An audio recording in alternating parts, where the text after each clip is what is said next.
player, as we had in those days, and I would sing along with it. That I had some kind of inclination, some kind of ability, some kind Somebody's got another, some kind of echo. Yeah, we have an echo going on here.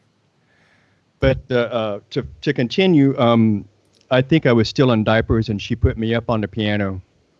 And I guess the story that I understand now, I'm too young to remember this. I'm too old to remember something from such a young age, I should say. I used my fingers at the piano instead of, flat hands or fists to bang. I don't know if that's because I saw her playing. I'm not really sure, but this is going down a rabbit hole. That can be a really long story. I'll just fast forward. She recognized that I had this ability, and then after I began to learn, I used a book called Teaching Little Fingers How to Play by Thompson's. Yeah. And I had the little cardboard, it was like a little cardboard fold out that you could put between the keys in the back of the piano. Like, I don't know if you can see this. You could put, it goes right here, and it had color coordinating. So you could, you would see an orange note on the staff paper and then see what note to play by looking at that little cardboard cutout. So you're looking at, and I understand that Casio has such a process for some of their beginning keyboards. True? Yeah, it's similar. It's similar to what some of our lighted key keyboards do, basically. Right. So anyway, so after I began to learn what notes were and how they associated to, like what is, this is a C, this is a D, this is a E, and so on and so on. There was one day that my mom was driving us home. I don't know. We went to the grocery store or to the school or something. I don't know what it was, but my mom wasn't the greatest driver. She had this terrible habit of going left of center. I don't know what it was. Like going down the road straight, and then all of a sudden it would just start veering to the left, and then she would, jerk it back into the lane. And we used to get honked at, passing cars quite a bit. And one time I said, well, that's an F and an A. I identified the pitch of the passing horn, and she didn't believe me.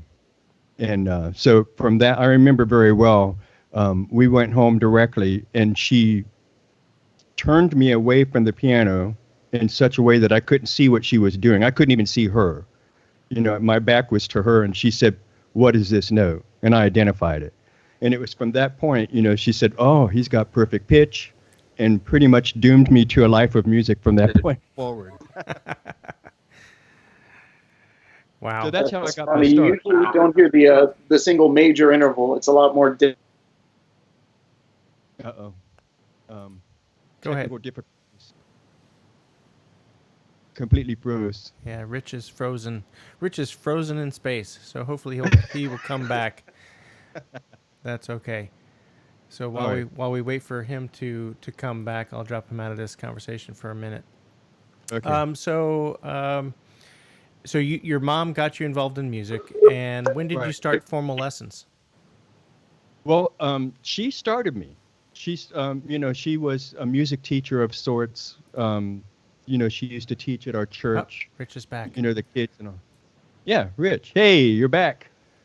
Hey, sorry about that. Hope it wasn't too cold where you were, man. But anyways, my mom got me started, like I said, with the Thompsons. And from there, she just, I think there was a process in place in those days. After you learned how to read a little bit, then the Bach came out. And then, the Mozart came out and all these kind of things. It was just kind of a natural process, I think.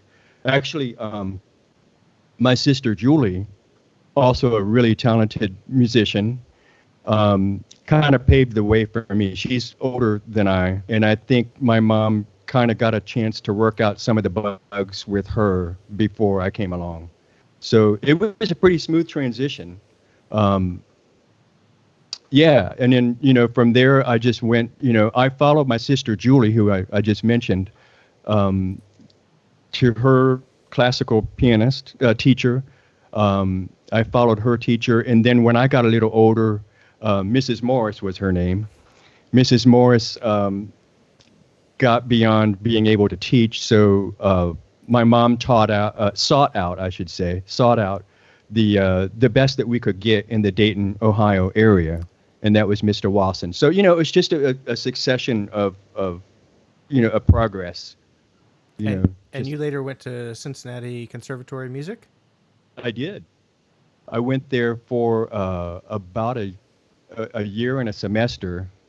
And by that time, so many things have happened, to decide the direction I ended up taking in life that, yikes. We could talk again. I could talk all day on that one. But by the time I got to UC, I was already barreling down the path of wanting to be a professional musician. And the population, Ohio was, especially in that particular region, Ohio was really good at funk music. We are the funk capital of the Midwest. There were so many. I went to school with the daughter of the sax player in Ohio Players. Oh, Nice. And so this is kind of the direction of music in that time. And my brother-in-law, when he was dating my sister Julie, the pianist I mentioned earlier, he's the guy that got me started in all this business with electronic music. He's the one that I don't know if he could sense that I was struggling with just being steeped in classical music, because I wanted to rock, man. I wanted to like all the other kids in my time period. Earth, Wind and Fire was out, Chicago was out, big names. And so he introduced me to Weather Report, Chick Corea, Stanley Clarke, Billy Cobham, the fusion guys of the day. So that was a big push in the direction that I ended up going. So by the time I got to Cincinnati, to get back to the point, I was pretty well on my way to being a professional musician. And I got tired of waiting around for things to happen.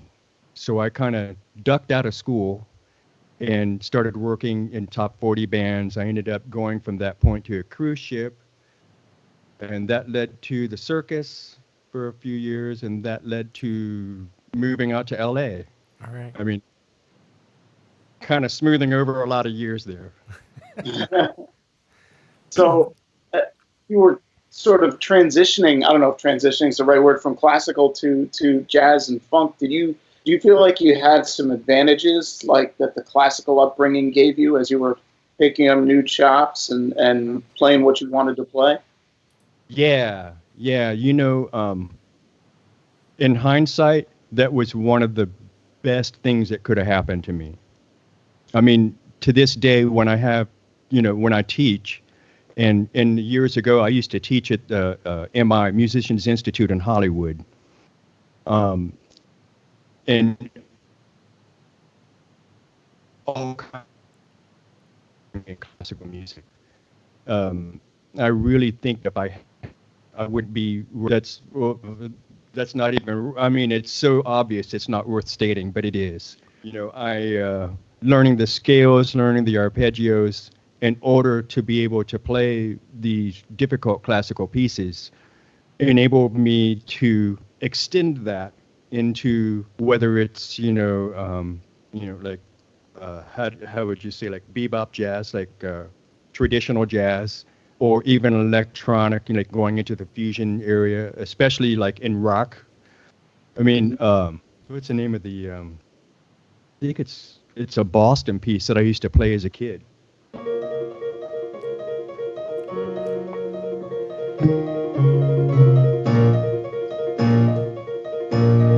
Used to play it. Yeah, I used to play that. That's about all I can remember. But having having an understanding of technique makes that happen. Fantastic. If I didn't have, I know there's. I'm sorry. I know there's also a lot of discipline involved in your practice regimen, and you've shown us some awesome warm ups and drills over the years. Yeah. Can you think of any that you might be able to share with our viewers as we're all stuck at home with our pianos? Well, there was a video that somehow this line that it's an exercise, but I always made a big deal out of. I had so much fun sticking this exercise in the song.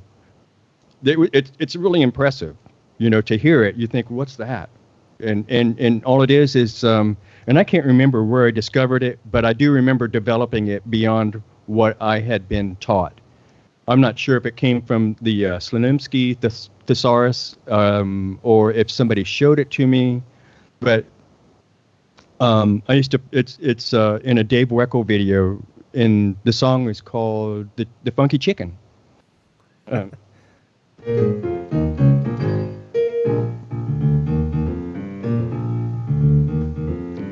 That piece, and I used to put this piece in this line. I'm not even looking at it because I practiced so much. But the concept behind that, and I think it's a really good exercise in the fact that you just learn how to do it and execute it for warm-ups or just to improve your skill and your dexterity. But there's a lot of benefits to it. And essentially what it is a cycle of fifths or cycle of fourths, depending on your perspective. So you take... I'll try to demonstrate. I don't think that my camera, I don't know if my camera can see everything, but you're taking fourths for the time being. Starting down here, go up a fourth.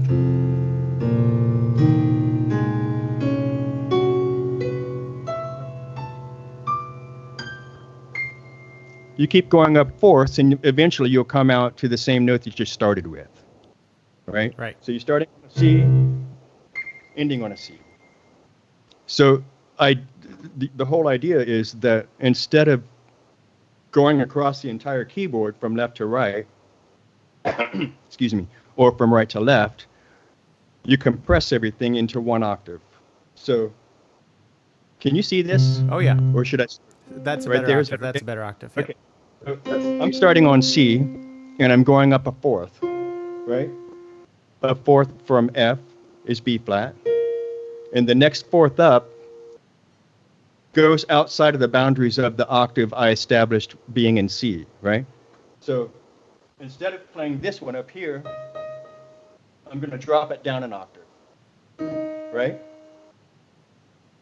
Yep. Okay? Oh yeah, we got it. Right.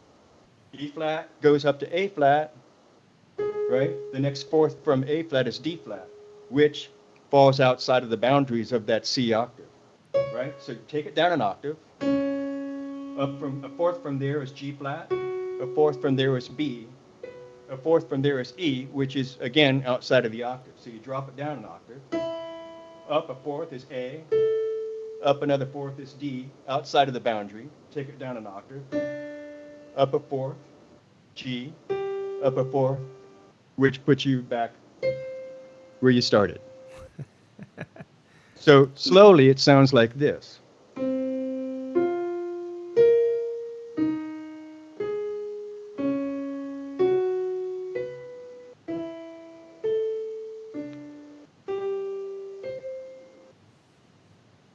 Right?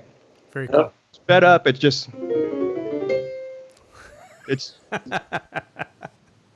I practiced it a lot. So what I did was I learned how to do this with both hands, okay? And I also, just in general, we're getting technical. Is that okay? That's okay. All good. Okay. So in general, whenever I practice technical exercise, I do everything 2 octaves apart. Just for the simple fact that it's easier Hand position. to hear. Yeah, it's the hand position also, But for me, it's hearing the difference is easier percussively when you're not playing together. Right. You can really focus on it because there's so much frequency disparity. You know what I mean? Right. Yeah. So Gotcha. I do that with scales, arpeggios, this exercise, any of the drills I do. I usually do 2 octaves apart. So what I did was played this exercise. And then I started to, as I always do everything in every key. So I started doing it D flat, and then D, and so on and so on. And I started to realize that this, it seemed a bit incomplete. Mhm. So what I did was made the last 3 notes. I made the last 3 notes the first 3 notes of the, instead of like I would restart the octave Right. using the last 3 notes. So in other words, this last 3 notes is the beginning of the next exercise, right? Here we go. So I began to realize that this is a whole tone scale being displayed. So the notes of the exercise start in the flow of, I keep hitting this microphone, in the flow of the whole tone scale. So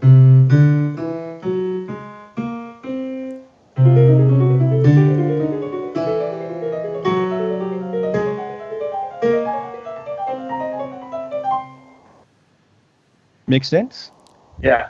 And and we've all been practicing I it. spent a lot of time figuring that out. So, and what goes up must come down. So.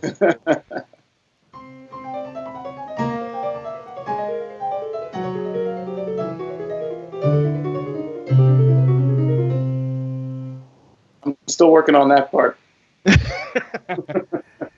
Yeah, but I started doing it in thirds. So.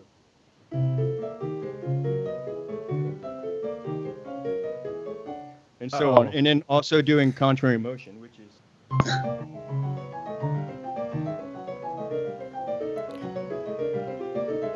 And so on and so on. So that's a fun one. You can spend a lot of time with that one. Absolutely. Our viewers out there, we're going to be expecting you to upload videos of you playing this exercise just like Steve. Hashtag just like Steve. Let's see if we can get something happening. So I want to go to some of the questions we've got going. You mentioned Weather Report earlier as being an influence, and I know right now you're involved with a band. I think it's called Weather Forecast. The Weather Forecast. Awesome. Right. So the question comes. Well, I'll tell you. Go ahead. I just want to preface. Please don't lose the question. I just want to preface the Weather Forecast band was 4 of my 3 of my really good friends here in the LA area. We got together and decided to do a tribute, playing the music of Weather Report, and I'll probably come back and talk a little bit more about that. But I just wanted to say that the Weather Report, the Weather Forecast band, is a tribute to Weather Report music. So at the moment, under that title, I mean, this is a good thing about being holed up in self-isolating, is that we are all working towards original music and expanding this band into an original music band. Oh, that's fantastic. So, yeah, we're all very excited about it. But anyways, just wanted to mention that. So the question, it's actually from John Anning, who you know.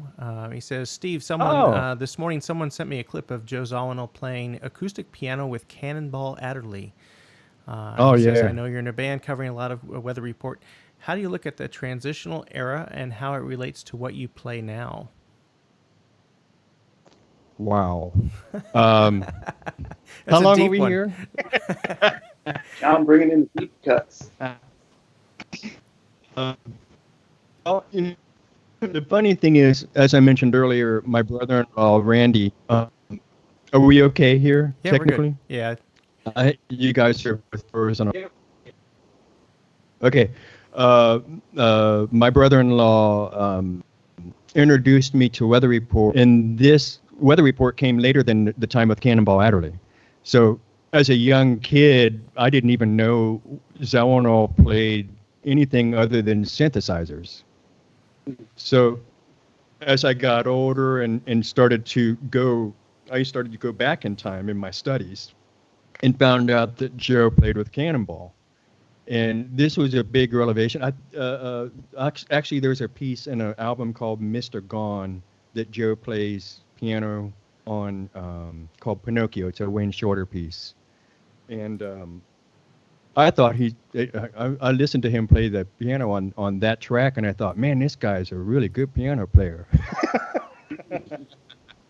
And I thought, man, maybe I should check more into that. And that branched me into learning more about his acoustic piano playing, which led me to Cannonball Adderley. Wow. So my understanding about this came from kind of a reverse time, kind of a Benjamin Button. Benjamin Button, is that the right name? Yeah. Yeah. Yeah, it is that kind of an approach. So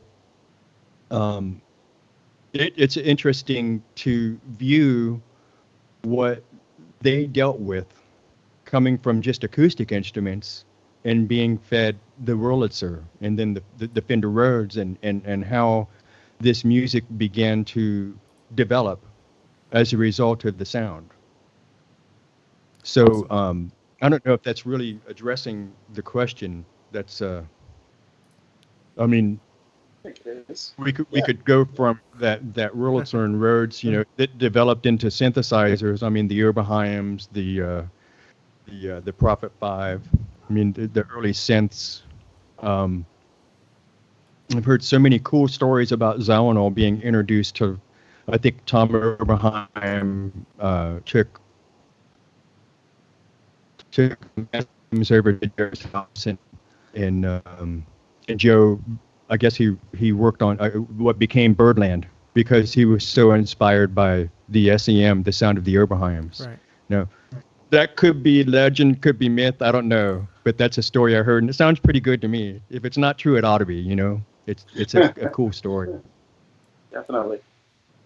Awesome. So you've got a PX-S3000 there, which you've been playing for a little while. Yeah. In fact, you helped us introduce it last year at the NAMM show. And Yeah. that's been really your primary gigging instrument for the last year or so. Sure has. I was there just last month before all the travel restrictions kicked in, and we spent a little time at your house talking about the instrument. And I thought, we were getting ready to debut this video this week anyway, and so I'm going to roll that now for everybody to see, and then we'll come back with some more questions. So Cool. Here we go. All right.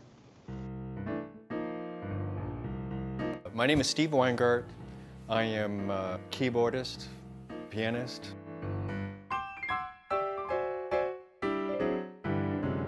Make my living playing music. Solo recordings. I've done group effort recordings. I tour the world and hopefully bring a little joy to everyone that we interact with.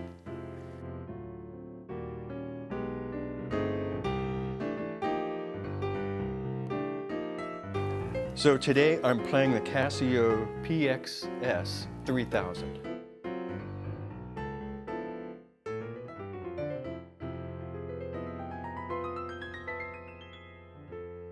One of the things that I like is how small it's become. It still has 88 keys with perfect piano action.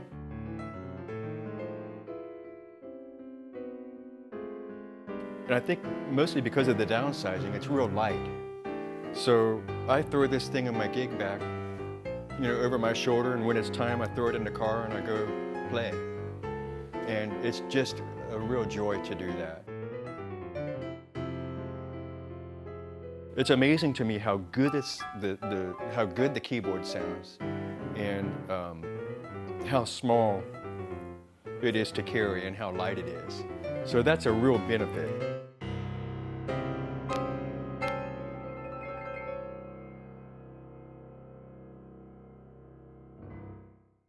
As a player, I really like the response I get. I don't know what kind of magic they're wielding inside the Casio factory, but somehow it's just when you're able to get out of it what you put in. So how sensitive you are or how aggressive you are comes back to you accurately. So that's a real big that's a real big advantage. The other thing that's really cool about it is the sound. In this day and age, a lot of us are, using computers and other means in order to emulate or record the sounds. Without mentioning any names, I'll just say that I forego 100% of the time any of the programs that we might find on computers, plugins, or each instance that I try another instrument, I'm not satisfied with the way it comes back. The thing that's cool about it is the sound is wonderful. You get this great sound, but it's a combination of how it comes back in the input. It's just a complete cycle, 100% cycle that's pleasing and responsive to the player. Whereas in some of the other methods, you're kind of like, well, you have to adjust this thing in order to get it kind of even close to what this just does when you turn it on. It's so easy.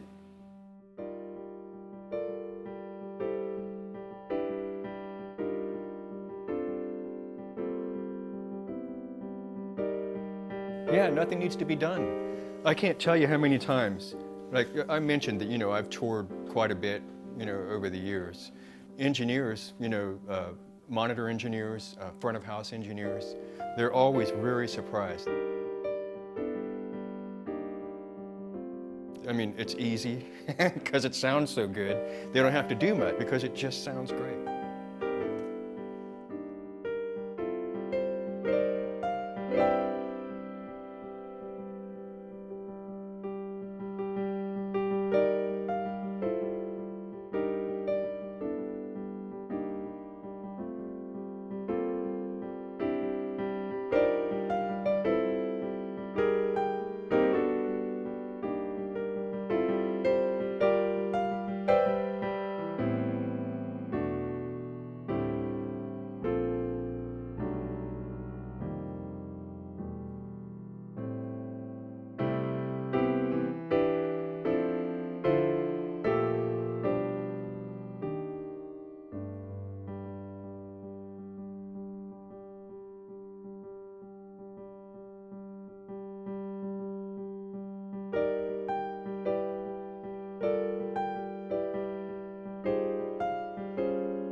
That's an absolutely beautiful song, Steve. That's called Daydream. That's one of your original pieces that we were listening to at the end of that clip.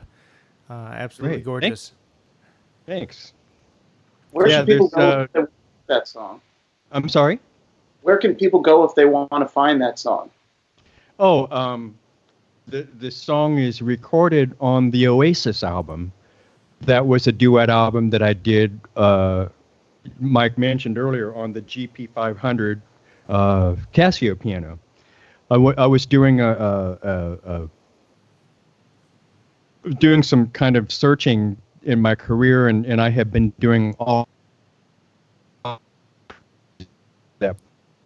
And I had some encouragement from some person in Europe investigate playing just piano on it. So I did that on this album named Oasis. And Daydream is the second cut on that album. And it's also found CD Baby. You can get the actual CD, but it's downloadable on iTunes. It's absolutely great album, and I'm gonna Thanks. ask a crazy question. I mean, you have a Steinway B, I believe that's the model right behind you, and what people can't. It's the size, just one size under a concert grand. Is that 7 foot? I don't know. I think so. Yeah. Actually, I'll tell you. It's a Steinway B. Yeah, that's what I thought. Okay. So you have a Steinway B right there in your home. And what people can't see from this particular camera angle, we could see it a minute ago from the video we were playing, is that you're sitting right now in front of a Casio Grand Hybrid piano. Yep. Yeah. And that's the instrument you recorded the album on. And I guess, one of the questions is, you recorded it on our digital piano rather than the acoustic piano that's sitting right behind you. Was there something about the Grand Hybrid that inspired you to do this record? Well, can I elaborate on that? Absolutely. Okay, so a few years ago, I went to Europe with Simon Phillips' Protocol Band. And it just so happened to coincide with Music Messe, which is the NAMM show of Europe, and it's in Germany. Where is it at again? It was in Frankfurt. Frankfurt, yes, right. Thank you. Mm-hmm. And by the way, George is correcting you. Your foot is 6 foot 11 inches and 6 feet 11 inches and 3/4. Yes. Okay, thank you for that correction. Yeah, so the trip to the Music Messe coincided with the tour of Simon Phillips' Protocol Band, right. And it was, I can't remember what year this is. I'm sure you could tell me. Casio was developing this piano before it was released, mm-hmm. And I went to, with the help of some of the European Casio right. associates, they took me into a secret room and swore me to secrecy and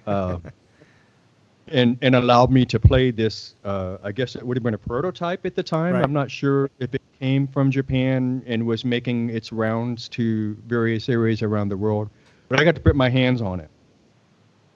And I was, up until that point, not a real big believer in these kind of pianos, because up until the point that this came out, I'm not going to mention, I don't mean to sound negative about it, but nobody really had anything to offer for a real piano player or someone who wanted to really take advantage of I grew up on this instrument.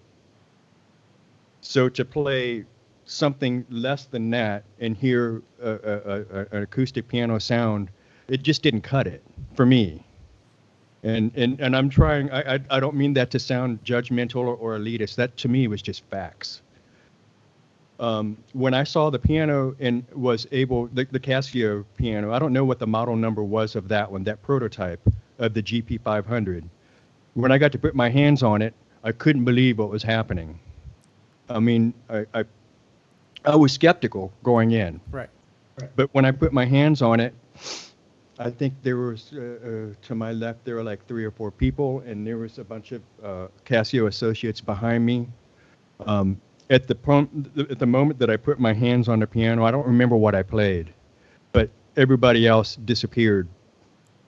I just really, I went into the piano kind of dumbfounded. I just didn't, I was completely taken by surprise at how good it was, how good it sounded, just the speaker systems, which have, by the way, been improved right. since then. Right. Sounds even better.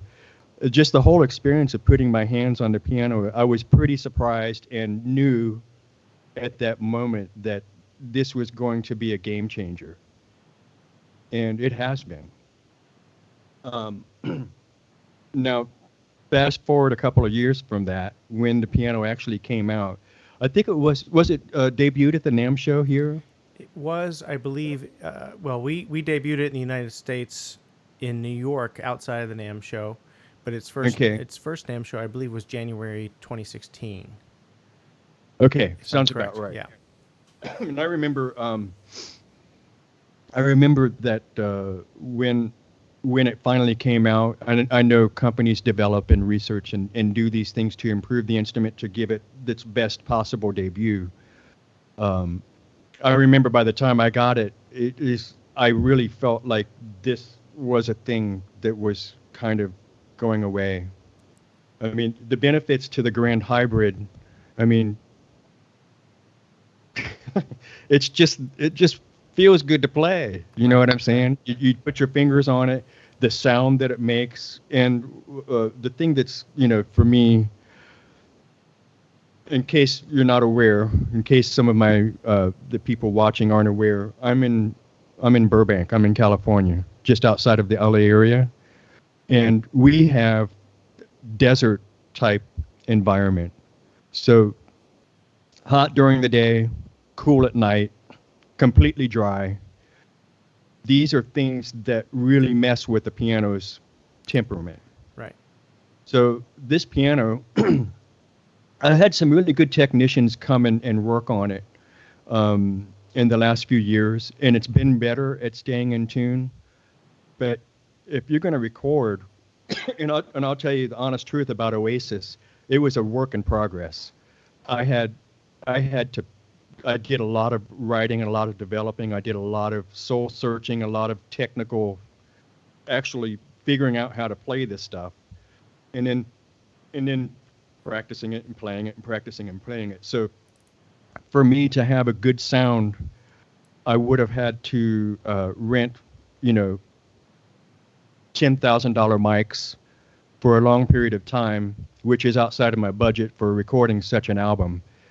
And the fact is, the GP500 sounds so good, it plays so well, it might as well just be a piano in this case.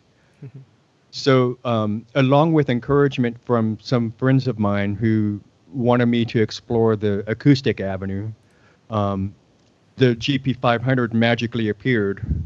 So the stars kind of aligned, and I thought, well, no time like the present, Wow.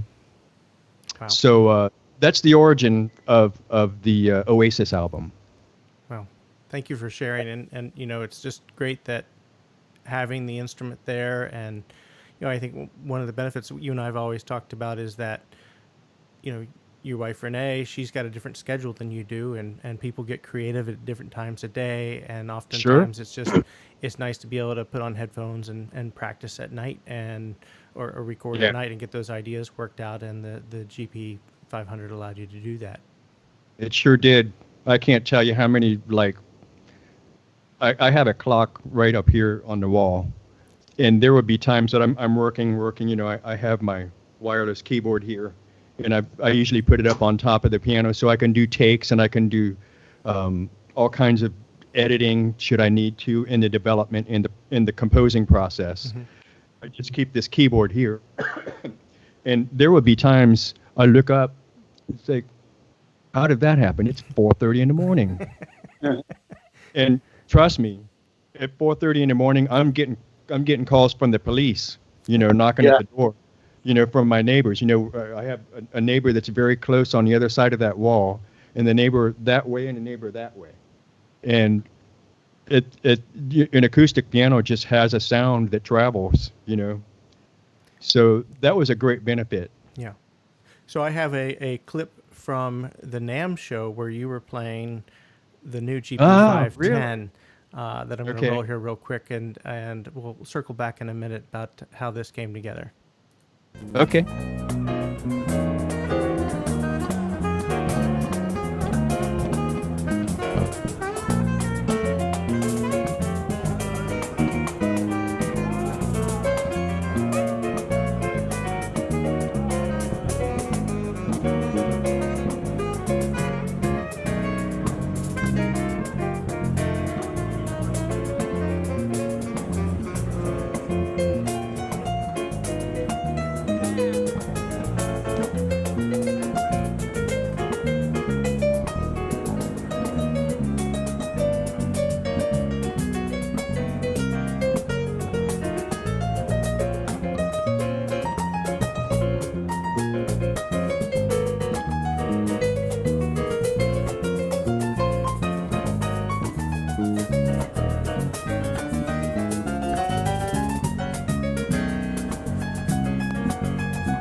Well, that was some amazing playing from NAMM, Steve, and we were just talking behind the scenes that, I mean, you were scheduled to join us here at the NAMM show, and I guess walking around the show, you're meeting players, and basically they're all sort of spontaneously joined you at our booth for some of these sessions, which was a lot of fun.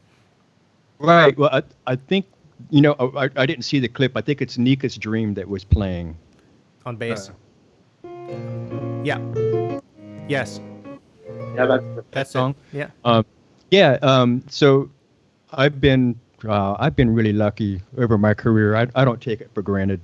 I've met some amazing players just living in this town, and that and it'll also point to. I'm kind of embarrassed about this. It'll point to the level of musicianship that exists here. The guy playing cajon is Kevin Weingart, who I've known, I don't know, more than 20 years. The guy playing saxophone is Robert Kyle, who I've known just as long. And I ran into these guys. I said, "Hey, I'm playing this thing at the Casio booth. You guys want to come and hang? We'll just play a song, that everybody knows." And at that point, it was just going to be the three of us. Let's be clear here. Not everybody knows. Let's set the record straight here for a minute. Yeah. So, well, I mean, the three of us knew it together, and I'm a little embarrassed about this. I cannot remember the bass player's name, and not seeing his face in front of me. But I do remember meeting him then. I think he happened to be walking down the hall in front of the Casio booth, and Rob and Kevin saw him, knew him, and said, "Hey, why don't you come, jump in? We'll play this song that we know." Right. And he's like, "Well, I got to go do this appearance at a bass company's." And he said, "If we do it now, yeah, I can do it." So it was just like that. And the guy, he sounds great. Wow. So amazing.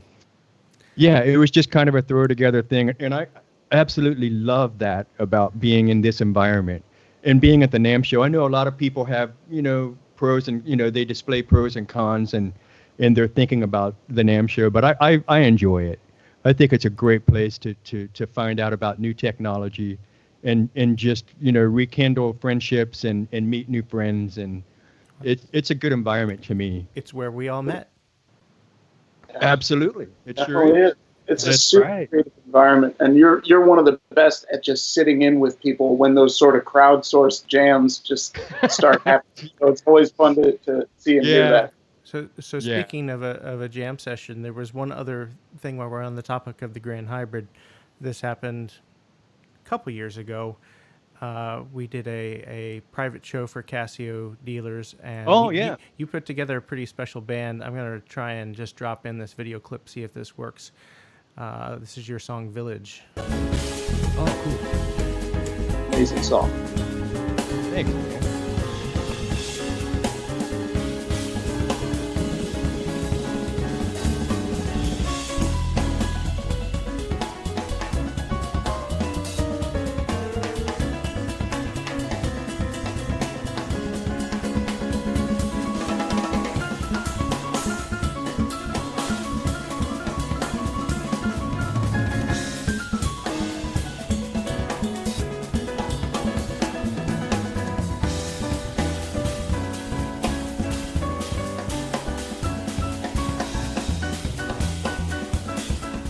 So that was an absolutely smoking clip. Oh, you can drink your water, your coffee, Steve. It's coffee. That was your solo from your song Village. There was Carlos de Puerto playing bass, the one and only Dave Weckel on drums, saxophone player. His name escapes my. Eric Marienthal. Eric Marienthal playing sax, and that you were for the most part playing all the songs from your Village, or excuse me, your Oasis album. Right. With a couple of other originals, which was really amazing. Right. Yeah, that concert was a kind of a neat learning experience for me, because I realized that the songs that I had worked on for Oasis also worked in a small band, and I thought, it wouldn't be too big of it wouldn't be too much work to just put a quartet album on, like do an Oasis quartet album, because in particular, those guys are really good at what they do, and they're master musicians and great people to work with, If you've got a petition for that, I'll sign it. Sorry? If you have a petition for that, I'll sign it. Okay. So, Great. Rich, I think you had a question for Steve about the 3000. Oh, yeah. So you have the 3000 there. You've been doing some gigs with it. Does the 3000 factor into your composing at home? Probably in a different way than the Grand Hybrid, I guess. But do you find yourself doing specific things with it that you might not do on the other instruments? To be honest, in the way that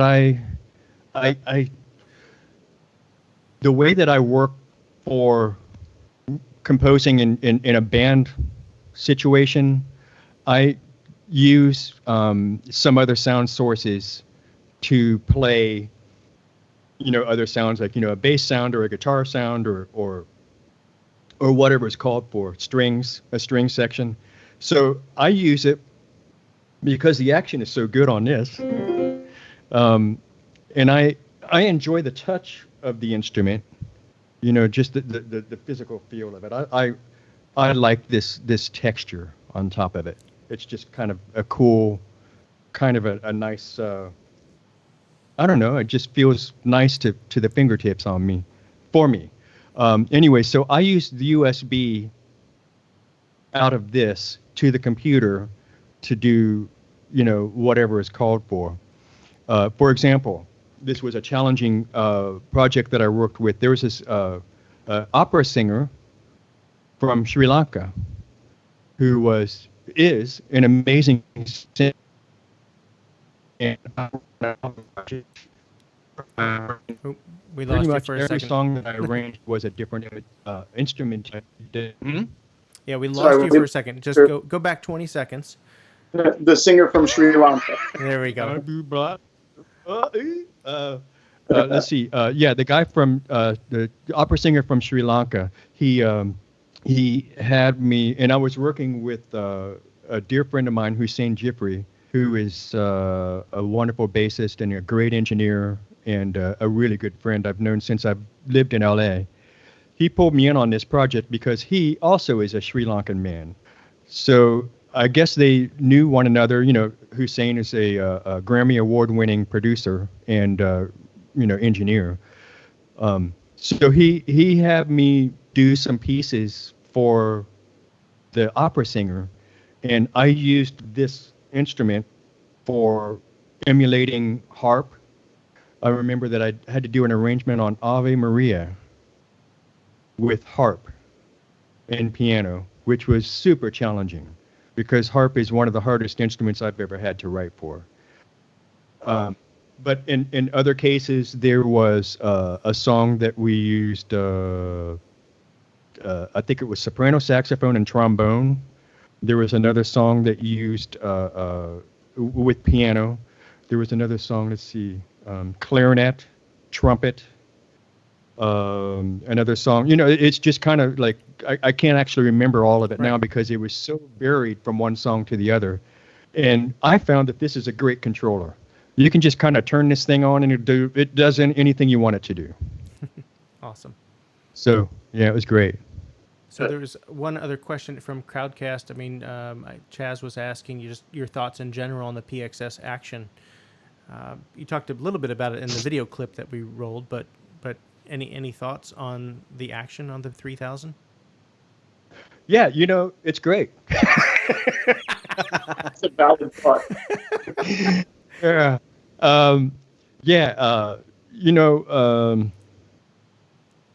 I think I saw you sent me the clip to review before you showed it earlier. Mm-hmm. And I said something about, I don't know what kind of magic is being wielded in the Casio factory, but somehow they're doing something with the dimensions, the lengths, the weighting of the keys. I don't know what's going on inside of it. But I mean, I'm playing the GP500, and it feels almost identical. There's a certain kind of there's a bottom to this that's really well defined to me. So you can hear it. Sorry, the piano's out of tune.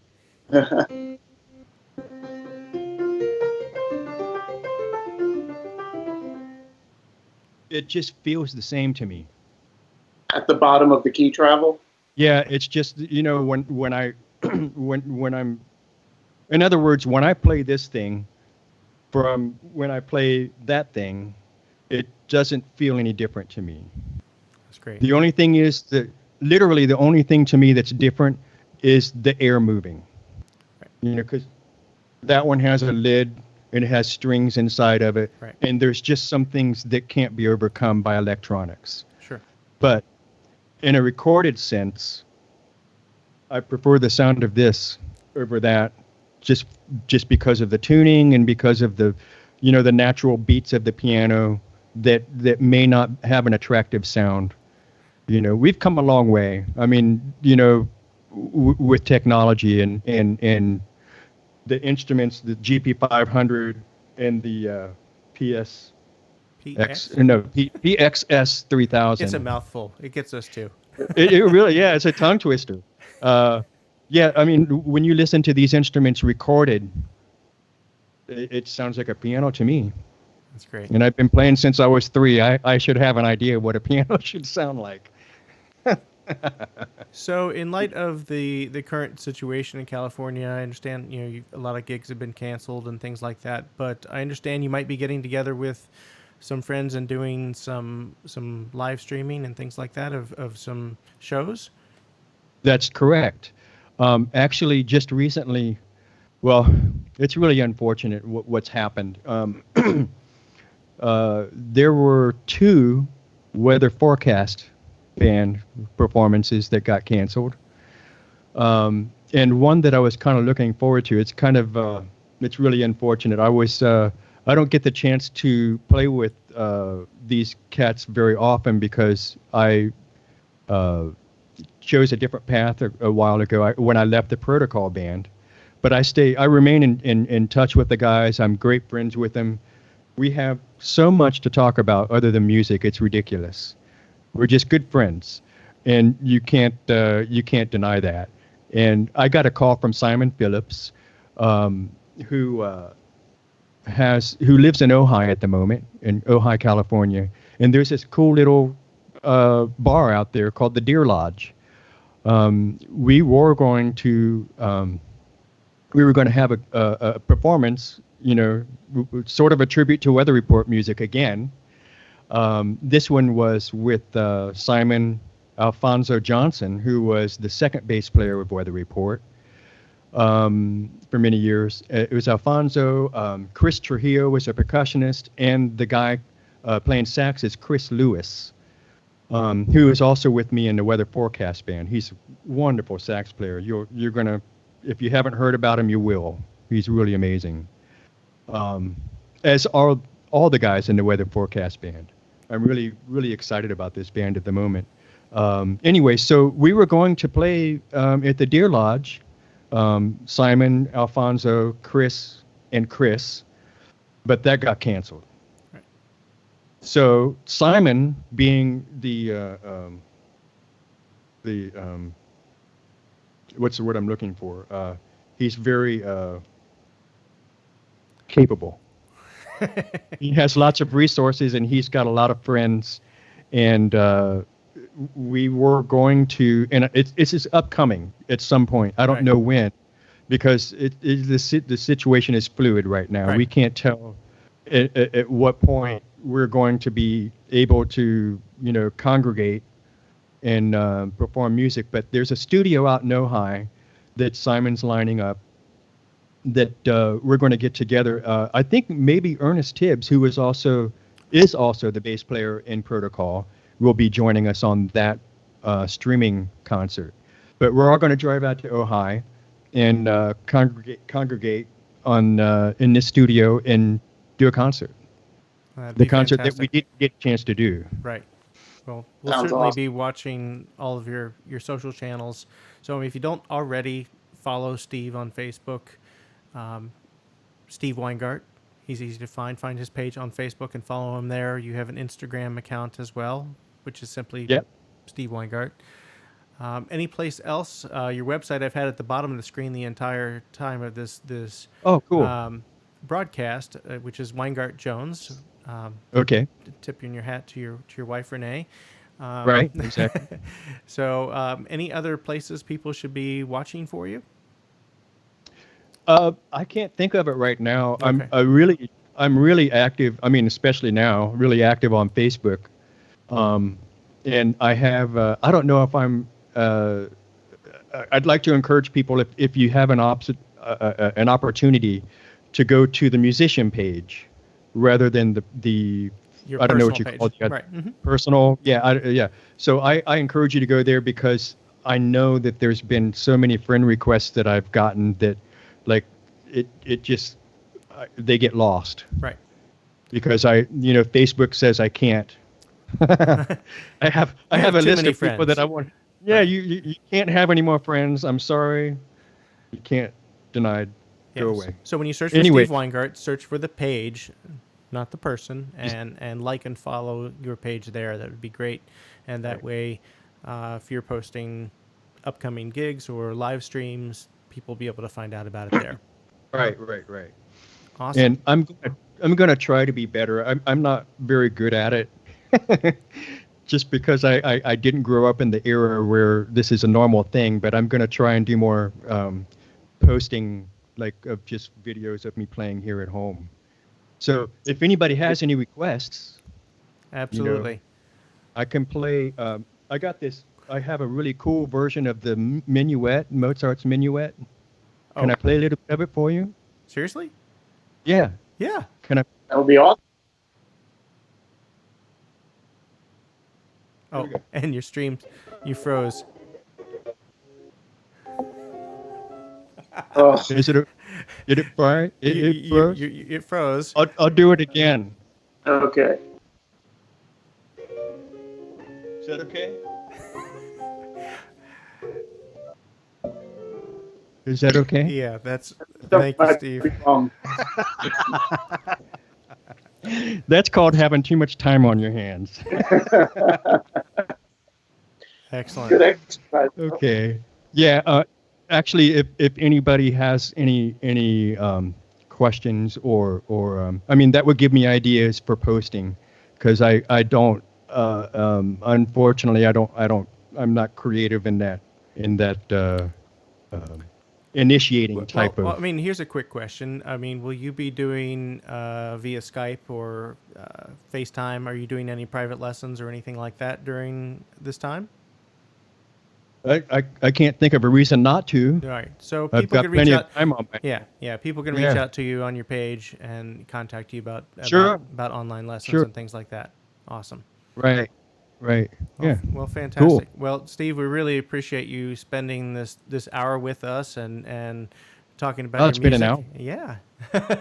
Talking Been a about lot your of- music flew by. and some products and all of that too. But really anxious to hear what you're up to next, and just keep us posted, and we'll share all of that on our Casio channels as well. So, Great. So I just want to, if I have a minute, I'd yeah, like to absolutely. just say hello. I don't know. I'm not able to see who's on the Crowdcast or YouTube or any of any of the areas where this is being shown. Mm-hmm. But I just saw a lot of response on Facebook, and anytime I see the likes, I know who you are. And I just want to say thank you, and I hope everybody's doing well, and I wish everyone safety and good health to get through this epidemic. Awesome. All right, I think that's a good note to close on. So, thank you again, Cool. Steve. I'm just Thank gonna you. roll some video of you playing, and we'll call it a day. Thanks again. Okay. We'll see you soon. Okay, Thanks. thank you. All right. Bye. Bye-bye.